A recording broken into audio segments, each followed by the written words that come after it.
హే అమ్మ ఎవరి కింద పని చేయలేకపోతున్నామే ఎంత చదువుకున్నా సరే ఒకరి కింద పని చేయడమేనా ఎప్పుడూనే మనకి మనం సొంతంగా ఎదగలేమా? ఈ పాయింట్ ప్రతి ఒక్కరి దగ్గర ఉంటది కదా. మరి అలా ఉన్నప్పుడు మన కాళ్ళ మీద మనం ఎలా నిలబడాలి అనే దాని గురించి నిక్కచ్చిగా మాట్లాడితే మాత్రం, ఫేస్ టు ఫేస్ మాట్లాడితే మాత్రం ఎవరికీ నచ్చదు. వీడియో చూస్తున్న నీతో పాటు ఇప్పుడు 22 ఏళ్ళు చదువుకుంటాం. మనకు వచ్చిన చదువులో, మనకు వచ్చిన అత్యవసర మార్కుల్లో ఎవడో ఒకటి కింద ఉద్యోగంలో జాయిన్ అవుతాం. ఉద్యోగంలో జాయిన్ అయిన తర్వాత మనం పడే కష్టం ఉంటుంది చూసావా, అసలు మనం ఏంటో ప్రూవ్ చేసేసుకోవాలి. అసలు మనం చేసినట్టు ఈ వర్క్ ఇంకెవ్వరూ చేయకూడదు.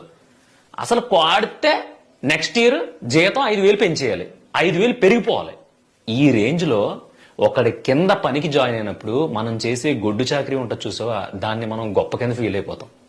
మనకు దొరికే చిన్న చిన్న ఇంక్రిమెంట్లకి, మనకి పెరిగే చిన్న చిన్న జీతాలకి మనల్ని ఎవరో వచ్చే శబాష్ ఎరగదీసుని అంత తోడు లేడు అనే చిన్న చిన్న అప్రిషియేషన్కి, వీటన్నిటి కోసం మనం మన జీవితాన్ని దాదాపుగా 15 నుంచి 20 సంవత్సరాలు తాకట్టు పెట్టేస్తాం.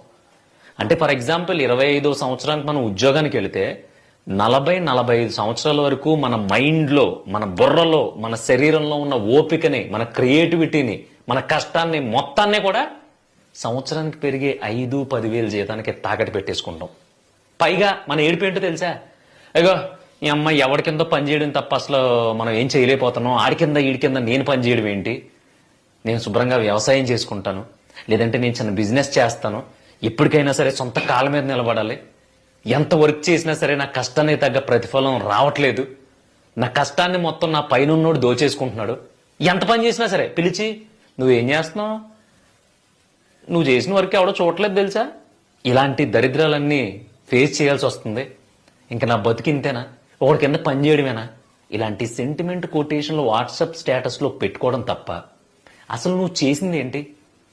సరే ఉద్యోగంలో జాయిన్ అయ్యావు, జాయిన్ అయిన తర్వాత పొద్దున్న ఆఫీస్కి వెళ్తున్నావు, ఓ గింజేసుకుని గుడ్డలు చింపేసుకుంటున్నావు ఆఫీస్లో.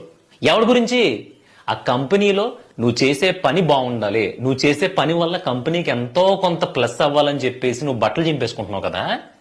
ఆ కంపెనీకి ప్లస్ అవుతుంది కరెక్టే, నీకేదో 5,000-6,000 జీతం పెంచుతున్నారు కరెక్టే.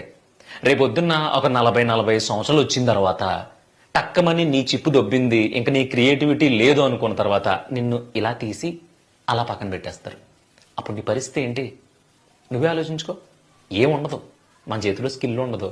ఇప్పుడు దాకా ఏం చేశారు అంటే పలానా XXXXYY జడ్ కంపెనీల్లో పనిచేసుకుంటూ వచ్చాను, జీవితం అయిపోయింది. ఇప్పుడు ఏం చేస్తున్నారా అంటే ఏముంది, ఇన్ని రోజులు కష్టపడ్డాం, ఇంకా పిల్లలు చూస్తే బతకడం, లేదంటే ఇంకా కృష్ణారామ అనుకుంటా ఎవడొకటి దగ్గర ఏదో చిన్న మళ్ళీ పని